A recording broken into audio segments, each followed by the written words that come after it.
तो effect of temperature और resistance अगर देखा जाए, बहुत ही सिंपल सी कहानी है यार। अच्छा देखो 11वीं क्लास में आपने पढ़ा था कि अगर हम टेम्परेचर बढ़ाएंगे तो सबसे पहले इफेक्ट किस में आता है, बिल्कुल थोड़ा सा बेसिक चाहिए, वो थर्मल प्रॉपर्टीज ऑफ मैटर की अगर हम बात करें तो थर्मल प्रॉपर्टीज ऑफ मैटर में जो पहली चीज आती थी वो क्या आती थी, इफेक्ट ऑफ टेम्परेचर। अगर हम टेम्परेचर को बढ़ाते हैं तो बेसिकली क्या आता था, इसमें स्ट्रेंस आती थी, थर्मल स्ट्रेंस बोलते थे। और स्ट्रेंस मतलब क्या है, यहाँ पर लेंथ में वेरिएशन आएगा, तो इसका मतलब क्या है, सबसे पहले किसमें चेंज आता था, लेंथ में। तो अगर आप थर्मल स्ट्रेंस का फॉर्मूला ध्यान रखो तो वो थर्मल स्ट्रेन क्या होती थी, डेल्टा एल अपॉन एल, ये डायरेक्टली प्रोपोर्शनल किसके होता था, डेल्टा टी के, यानी कि चेंज इन टेम्परेचर। अच्छा फिर ये प्रोपोर्शनलिटी साइन ये हटता था कांस्टेंट से, तो ये प्रोपोर्शनलिटी साइन कांस्टेंट से हटता था, तो ये कांस्टेंट को हम लोग क्या बोल देते थे, अल्फा। तो अल्फा इंटू डेल्टा टी, और अल्फा को क्या बोला जाता था, अल्फा बोला जाता है कोफिशिएंट ऑफ थर्मल एक्सपेंशन। तो कोफिशिएंट ऑफ थर्मल एक्सपेंशन, तो कोफिशिएंट ऑफ थर्मल एक्सपेंशन की बात हम लोग कर रहे हैं। अच्छा अब थोड़ा सा अगर आप देखें तो डेल्टा एल की अगर हम वैल्यू निकालें तो ये हो जाएगी L into alpha into delta T. अच्छा डेल्टा एल मतलब change in length, change in length का मतलब क्या हो जाएगा, फाइनल लेंथ मतलब माइनस इनिशियल लेंथ, तो final length minus initial length equal to L into alpha into delta T. इस एल को इस तरफ लेकर आइए आप, तो फाइनल लेंथ क्या हो जाएगी, L plus L into alpha into delta T. अच्छा तो यहाँ से एल तो कॉमन आ जाएगा, तो ये क्या बन जाएगा, 1 plus alpha into delta T. तो ये हमारा फाइनल लेंथ का फॉर्मूला आया। अब यहाँ पर हम लोग को एक कंडीशन ये लगानी पड़ेगी, जब हम टेम्परेचर में वेरिएशन कर रहे हैं तो उस केस में जो एरिया ऑफ क्रॉस सेक्शन है उसमें अंतर नहीं आना चाहिए। तो एरिया ऑफ क्रॉस सेक्शन में अगर अंतर नहीं आएगा तो आर इज इक्वल टू होता है रो एल बाई ए। अच्छा टेम्परेचर बढ़ा के आप नेचर ऑफ द मटेरियल बदलोगे नहीं, तो रो तो सेम रहेगा, तो इसका मतलब रो भी सेम रहेगा, एरिया ऑफ क्रॉस सेक्शन आपने कंडीशन लगा दी उसमें अंतर आएगा नहीं, तो आर डायरेक्टली प्रोपोर्शनल किसके होगा, लेंथ के। इसका मतलब ये कि जैसे जैसे लेंथ में वेरिएशन आएगा वैसे वैसे किस में वेरिएशन आना चाहिए, रेजिस्टेंस में। तो बहुत सिंपल सी ऑब्जर्वेशन है, लेंथ में वेरिएशन कैसे आ रहा है, तो लेंथ में वेरिएशन आ रहा है तो आर फाइनल जो हो जाएगा वो क्या हो जाएगा, R initial into 1 plus alpha into delta T. अब लेटर सपोज अगर बाई चांस यहीं पर देखें अगर थोड़ा सा कि यार ठीक है लेंथ में वेरिएशन आ रहा है, लेंथ को अभी फिक्स करते हैं तो रेजिस्टेंस में तो अंतर ये आया। अब अगर मान लेते हैं कि रेजिस्टिविटी देखते हैं तो नेचर ऑफ द मटेरियल, क्योंकि टेम्परेचर पे effect nature of the material पे आ रहा था, तो यहाँ से अगर आप देखो तो अगर हम इन दोनों पैरामीटर्स को कांस्टेंट किया तो रेजिस्टेंस जो है वो डायरेक्टली प्रोपोर्शनल किसके है, रेजिस्टिविटी के, यानी कि जैसे जैसे रेजिस्टिविटी में वेरिएशन आएगा वैसे वैसे रेजिस्टेंस में वेरिएशन आएगा। तो यहाँ से रेजिस्टिविटी का जो फाइनल फॉर्मूला आएगा ना वो क्या हो जाएगा, initial resistivity into 1 plus alpha into delta T. बहुत ही सिंपल सी कहानी है, पर आपको ये चीज़ ध्यान रखनी है कि ये जो दो फॉर्मूले लिखे हुए हैं ना ये फॉर्मूले वैलिड है only for delta T below 300 degree Celsius. तो 300 डिग्री सेल्सियस से नीचे तक के लिए ये टेम्परेचर के लिए ये फॉर्मूला वैलिड है। अगर आप 300 डिग्री सेल्सियस से ऊपर जाएंगे तो उस केस में ये फॉर्मूला वैलिड नहीं होगा, उस केस में चीज़ें थोड़ी सी वेरिएशन में आएंगी। तो ये बेसिकली क्या था, इफेक्ट ऑफ टेम्परेचर और रेजिस्टेंस, जैसे जैसे आप टेम्परेचर की वैल्यू को बढ़ाने वाले हैं उस हिसाब से हमारे जो रेजिस्टेंस है उस पर इफेक्ट क्या आएगा। अच्छा अब जैसे effect of temperature on the resistance देख लिया, इसमें अगली कहानी क्या आती है कि यहाँ पर हम लोग स्ट्रेचिंग ऑफ वायर करते हैं, यानी कि वायर को अब स्ट्रेच करेंगे और वायर को स्ट्रेच करने के बाद रेजिस्टेंस में क्या क्या वेरिएशन आएगा वो देखते हैं। तो इसमें नेक्स्ट टॉपिक जो आता है बहुत ही सिंपल सा टॉपिक है वो भी, और वो क्या है, स्ट्रेचिंग ऑफ वायर। यानी कि अभी हमारा जो वो कंडक्टर था ना एरिया ए एरिया का और एल लेंथ का, अब इस कंडक्टर को हम लोग स्ट्रेच कर देंगे और स्ट्रेच करने के बाद हमारे रेजिस्टेंस में क्या वेरिएशन आएगा वो देखते हैं। तो नेक्स्ट टॉपिक जो है वो है स्ट्रेचिंग ऑफ वायर। तो स्ट्रेचिंग ऑफ वायर के बारे में अगर बात की जाए बहुत ही सिंपल सी कहानी है। क्या कहानी बनने वाली है कि ठीक है यार, पहले तो हमारे पास ये एक वायर था जिसकी एल लेंथ थी और ए एरिया ऑफ क्रॉस सेक्शन और नेचर ऑफ मटेरियल था रो, ठीक है। तो इस केस में जो रेजिस्टेंस था, यानी कि अगर हम इसको एरिया A1 मान लें, L1 लेंथ मान लें, तो R1 की वैल्यू हो जाएगी रो L1 अपॉन A1, बिल्कुल सही बात है। अब हमने इसी वायर को स्ट्रेच कर दिया, तो इस वायर को पकड़ के स्ट्रेच कर दिया जब, तो आप बताइए किन किन पैरामीटर्स में अंतर आएगा, एरिया बदलेगी, लेंथ बदलेगी, नेचर ऑफ मटेरियल बदलेगा, वो तो नहीं बदलेगा यार। तो इसका मतलब हम लोगों ने अब इस वायर को पकड़ के स्ट्रेच किया है। तो अब ये तो बन गया इसका एरिया A2, L2 लेंथ हो गया, नेचर ऑफ मटेरियल अभी भी रो रहेगा। तो यहाँ पर अब इसका जो रेजिस्टेंस हो जाएगा R2, ये क्या हो जाएगा रो L2 अपॉन A2, तो R2 की वैल्यू हो जाएगी रो L2 अपॉन A2। अच्छा जैसे आपने देखा रेजिस्टिविटी में अंतर नहीं है, वैसे एक पैरामीटर में अंतर और नहीं आएगा, और उस पैरामीटर को क्या बोलेंगे हम लोग, वॉल्यूम। तो अभी हम लोग देखें इसका वॉल्यूम क्या है, तो A1 L1, और इसका वॉल्यूम क्या हो जाएगा, तो वो हो जाएगा A2 L2। तो अब अगर देखा जाए तो ये दोनों वॉल्यूम तो सेम होंगे क्योंकि एक ही वायर तो था ना, आपने मटेरियल तो ऐड करा नहीं था, तो A1 L1 is equal to क्या हो जाएगा A2 L2। यहाँ से अगर हम रिलेशन निकालें L2 अपॉन L1 का तो ये हो जाएगा A1 अपॉन A2, ठीक है। अच्छा एरिया, तो एरिया की अगर हम बात करें तो पाई R1 स्क्वायर अपॉन में पाई R2 स्क्वायर, तो पाई से पाई तो कैंसिल हो जाएगा, यानी कि ये हो जाएगा R1 स्क्वायर अपॉन में R2 स्क्वायर। और अगर हम 2 से ऊपर नीचे मल्टीप्लाई कर दें तो यही कहानी क्या बन जाएगी डायमीटर के हिसाब से, यानी कि D1 स्क्वायर अपॉन में D2 स्क्वायर। इसको थोड़ा सा मॉडिफाई करके लिख लेते हैं यार, इसको इस तरीके से लिख सकते हैं R1 अपॉन R2 का होल स्क्वायर या D1 अपॉन D2 का होल स्क्वायर, वो एक ही बात है यार, सेम पैरामीटर्स है तो इसमें कोई डिफरेंस नहीं आएगा, ठीक है। तो ये तो यहाँ तक बन गया। अब एक काम ये करते हैं, दोनों इक्वेशंस को करते हैं डिवाइड, यानी कि R2 अपॉन R1 करने वाले हैं। तो जब हम R2 अपॉन R1 करेंगे तो R2 अपॉन R1, तो ये वैल्यू क्या हो जाएगी रो L2 अपॉन A2 अपॉन में रो L1 अपॉन A1, तो ये पार्ट तो कैंसिल आउट हो गया। तो अब इसको कैसे लिखा जाए L2 upon L1 into A1 upon A2, यार L2 अपॉन L1 और A1 अपॉन A2, तो ये दोनों तो बराबर है, तो इसकी जगह पे वैल्यू सब्स्टिट्यूट कर सकते हैं। तो इसको क्या लिख सकते हैं हम लोग L2 upon L1 into L2 upon L1, इसका मतलब इसको क्या लिख देंगे L2 अपॉन L1 का होल स्क्वायर। अच्छा जैसे आपने यहाँ पर ये वैल्यू सब्स्टिट्यूट की है वैसे आप यहाँ पर ये वैल्यू भी तो सब्स्टिट्यूट कर सकते थे, तो इसका मतलब इसी चीज़ को लिख सकते थे आप A1 upon A2 into A1 upon A2, तो इस चीज़ को आप क्या लिखने वाले हो अब A1 अपॉन A2 का होल स्क्वायर। तो इसका मतलब अब अगर हम लोग इस फॉर्मूले को पूरा सा मॉडिफाई करें तो अब ये फॉर्मूला क्या बन जाएगा, देखो R2 अपॉन R1, तो यही वैल्यू जो है वो L2 अपॉन L1 का होल स्क्वायर भी बन रही है, यही वैल्यू बन रही है A1 अपॉन A2 का होल स्क्वायर भी बन रही है, यही वैल्यू। अच्छा अब अगर A1 अपॉन A2 क्या था R1 अपॉन R2 का होल स्क्वायर, पर A1 अपॉन A2 का ऑलरेडी होल स्क्वायर हो रखा है, तो इसका मतलब R1 upon R2 whole power क्या बन जाएगी 4, और यही R1 अपॉन R2 किसके बराबर हो रखा है D1 अपॉन D2 के, तो इसी को लिख सकते हैं D1 अपॉन D2 और इसकी भी होल पावर क्या हो जाएगी 4। तो ये बेसिकली क्या है स्ट्रेचिंग ऑफ वायर, यानी कि अगर आप एक वायर को स्ट्रेच करते हो तो इस केस में उसके रेजिस्टेंस पर क्या क्या इफेक्ट पड़ने वाला है, तो ये इफेक्ट आपके सामने है। तो ये इफेक्ट पड़ता है इस समय रेजिस्टेंसेस पर।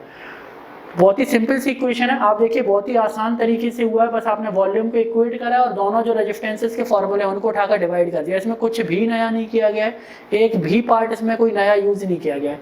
तो स्ट्रेचिंग ऑफ वायर का ये पार्ट तो कंप्लीट हो जाता है। और इसके बाद में क्या है, एक्चुअली हम लोगों के पास जो रेजिस्टेंसेस होते हैं, इन रेजिस्टेंसेस में जो वैल्यू फाइंड की जाती है वो वैल्यू कैसे फाइंड की जाती है, उसको बोलते हैं colour coding of carbon resistance. तो colour coding of carbon resistance के बारे में अगर बात करें तो इसका ऐसे समझिए आपकी ये जो पार्ट है ना, ये जो रेजिस्टेंस वाला पार्ट चल रहा है, इस पार्ट का आप लास्ट टॉपिक समझिए, क्योंकि इसके बाद से क्या है केमिकल इफेक्ट ऑफ करंट शुरू हो जाएगा, यानी कि सेल। तो फिर हम लोग सेल के साथ डील करेंगे। और आप ऐसे समझिए सेल जो है वो चैप्टर का सेकेंड हाफ पार्ट है, तो फर्स्ट हाफ पार्ट हम लोग अगले टॉपिक के साथ इसका कंप्लीट कर लेंगे और उसको क्या बोलते हैं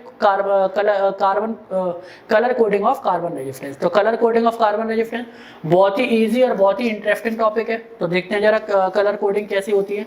और कलर कोडिंग के लिए क्या है ना यार, अब जैसे रेजिस्टेंसेस हैं, तो रेजिस्टेंसेस आपने देखे होंगे यार, जितने भी आपके ये जो सेमीकंडक्टर प्लेट्स हैं या जितनी भी इस तरीके से चीज़ें हैं, मोबाइल वगैरह हैं या चार्जर वगैरह है, इसके अंदर में रेजिस्टेंसेस लगे हुए होते हैं और इन रेजिस्टेंसेस के ऊपर कलर्स की कुछ स्ट्रिप दी हुई होती हैं। और एक्चुअली वो जो स्ट्रिप्स होती है ना, हर स्ट्रिप्स को एक कोड दिया हुआ होता है और वो कोड को किस तरीके से डिकोड करते हैं तो वही देखते हैं। तो colour coding of carbon resistances, तो colour coding of carbon resistance, तो ये जरा टॉपिक देखा जाए। अब अगर हम एक रेजिस्टेंस को ऑब्जर्व करें तो रेजिस्टेंस एक्चुअली क्या है, बहुत ही छोटी सी डिवाइस होती है और दिखने में कुछ इस तरीके से, आप ऐसे समझो।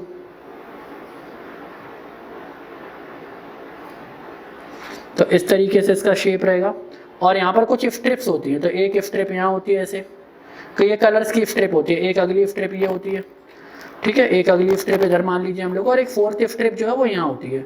तो इन स्ट्रिप्स को बाकायदा नाम भी दिया जाता है, ये ए स्ट्रिप है, ये बी है, ये सी है और ये डी है।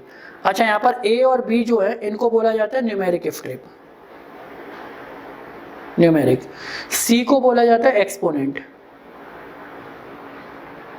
और डी को बोला जाता है टॉलरेंस। और इसका जो फॉर्मूला बनता है तो वो क्या बनता है, वो बनता है A B into 10⁻⁶ plus minus d%। तो ये ए भी एक्चुअली क्या है ना, ए इंटू बी नहीं है, ऐसे 1 और 2 होगा ना तो 1 इंटू 2 नहीं लिखा जाएगा, इसको पढ़ा जाएगा 12। तो 1 और 2 बोला है तो 12, 3 और 2 6 नहीं होगा, इसको बोला है 32, 5 और 6 बोला था तो ये 56। तो ये इसको इस तरीके से बोला जाता है। और अब इसमें कलर कोडिंग कैसे करते हैं, तो देखिए जी, तो ये ए स्ट्रिप, ये बी, ये सी और ये डी। तो यहाँ पर जो नंबरिंग है वो कर लेते हैं। और उससे पहले देखिए कलर की बात करें तो ये चलता है darkest shade to brightest shade. अब अगर हम डार्केस्ट शेड के बारे में बात करें तो पहली कहानी आती है ब्लैक, तो ब्लैक, इसके बाद इसको लाइट करें तो ब्राउन, फिर इसका light shade red, orange, yellow, फिर येलो को थोड़ा सा डील करें तो ग्रीन, फिर ब्लू, वायलेट, ग्रे और लास्ट कलर ब्राइटेस्ट कलर यानी कि वाइट।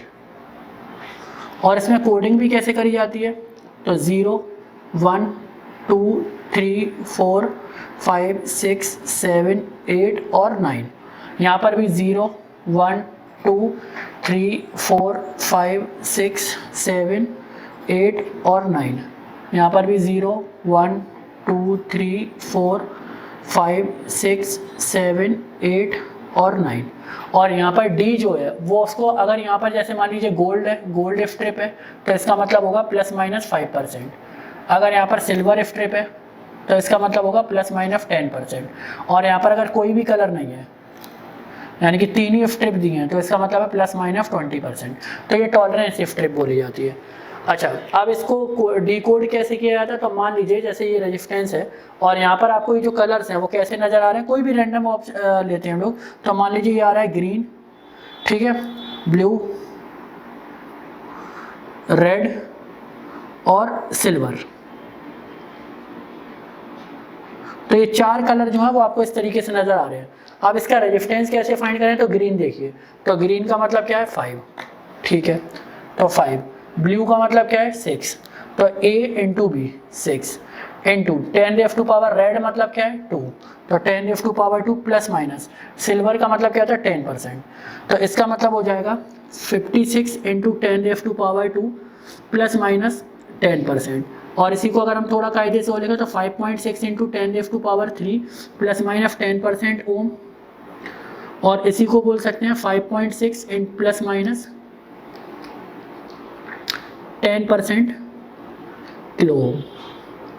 तो ये बेसिकली क्या है, इसका आंसर होता है। तो इस तरीके से हम इसके आंसर को डिकोड करते हैं।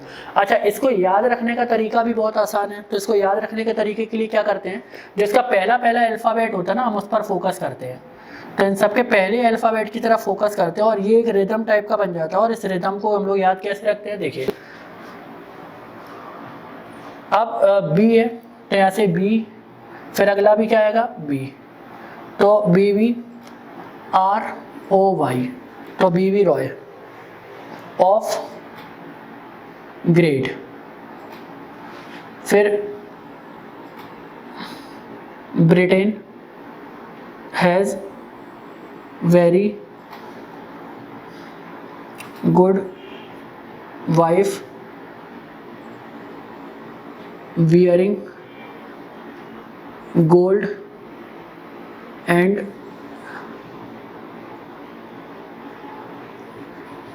Silver necklace.